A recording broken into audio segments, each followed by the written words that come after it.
صباح الفل يا حبايبي، ازيكم؟ عاملين ايه؟ يا رب تكونوا بخير كده وسعادة يا رب. ان شاء الله هنعمل مع بعض النهاردة الخيار ده. بصوا حبايبي، انا جبته من هو المكسر ده. السليم ب15 جنيه وب12 جنيه، والواحدة كبيرة خالص قوي كده. المهم يعني لقيت الكبير ده حاطين عليه 5 جنيه، وفيه تشوفوا يعني انا نقيت ده من اللي هو الكبير.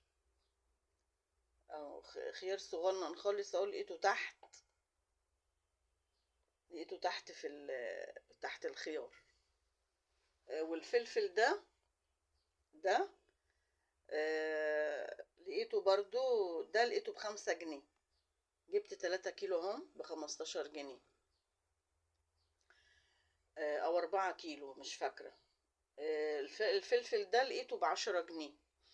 حلو، مش دبلان ولا حاجة، حلو اهو جميل. جبت شوية هم هاخدهم اغسلهم دلوقتي في الحوض عشان اعملهم الخلطة الشتيطة اللي احنا بنحطها في الفريزر دي ان شاء الله باذن الله. هعمل الخيار ده، هعبيه انا كده غسلته وقطعته، قطعت الحروف بتاعته. هعبي بقى الصغنن ده. انا عندي ايمن ابني بيحب الصغنن ده، فانا عامله له البرطمان ده صغنن خالص اهو. هحط له فيه ايه؟ الحاجات الصغننه دي. وابني التاني بيحب الكبير ده. فالبرطمانين دول واحد دول لولادي يعني، بلاش الاسامي يعني احسن يسمعوا الاسامي ويزعلوا. هخللهم يا حبايبي، يعني هحطهم في البرطمان، ولما اجي اعمل خلطتهم اللي هي الميه بالملح بالشطه هوريهولكم ان شاء الله. وعشان هنزل اجيب خل، عشان هو بيحتاج خل. هنزل اجيب خل واجيب ملح. هعبيهم في البرطمانات، لما اعبيهم هرجع اوريهم لكم. بصوا حبايبي اهو. ايمن ما بيحبش الشطه ولا اي حاجه حراقه، فانا هعمله له بميه وملح وخل بس.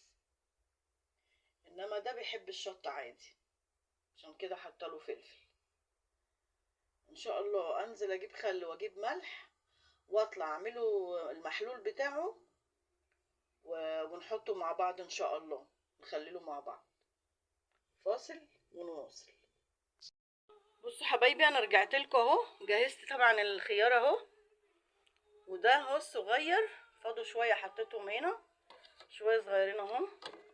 دول هاخدهم انا، ودول للعيال. هعمل له المحلول بتاعه. انا ده كده مش هحط فيه شطه، خلاص الشطه بتاعته الفلفل اللي انا حاطاه ده. يعني هنا هنحط الملح بس. هعوز معلقه سكر، هقوم اجيبها، بس هحضر الملح واحط الخل واقوم اجيب السكر. فاصل ونواصل. بصوا حبايبي، ده خلاص اهو قفلته. قطعت كيس تلاجة نضيف وحطيته وقفلت الغطا اهو. وده برضو ده ما عنديش ليه غطا، رحت عاملاه كده باستيك اهو. طلعته منه الهوا اهو، عملته يومين كده واتصل على العيال اقول لهم تعالوا خدوا المخلل بتاعكم ان شاء الله ياكلوه في الهنا. لو عجبكم تخليل الخيار ده، هو ما فيهوش اي صعوبه، ما فيهوش اي صعوبه. انا ما حطيتش لا شطه ولا كركم ولا اي حاجه.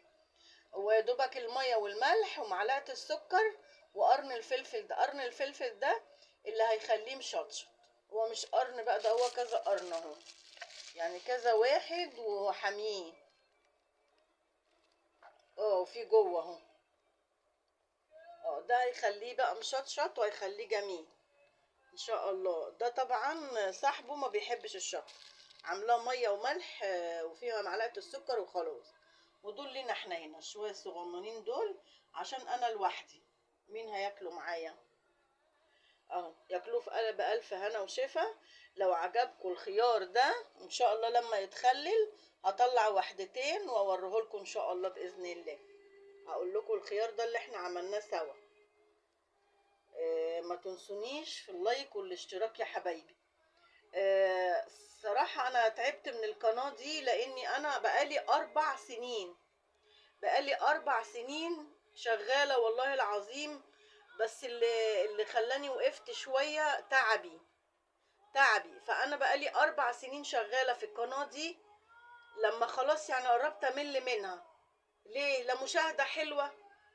مش عارفة اللايكات بتعمل لكم ايه والمشاهدة بتعمل لكم ايه، والتعليقات، يعني التعليقات دي بترفع من روحي المعنوية. بتخليني احبكم اكتر واعرفكم اكتر واعمل لكم حاجات اكتر. هي حاجات بسيطة لان انا ست على قدي فبعمل حاجات على القد. انا لو ايدي طايلة هعمل بط وهعمل حمام وهعمل كل الاكل.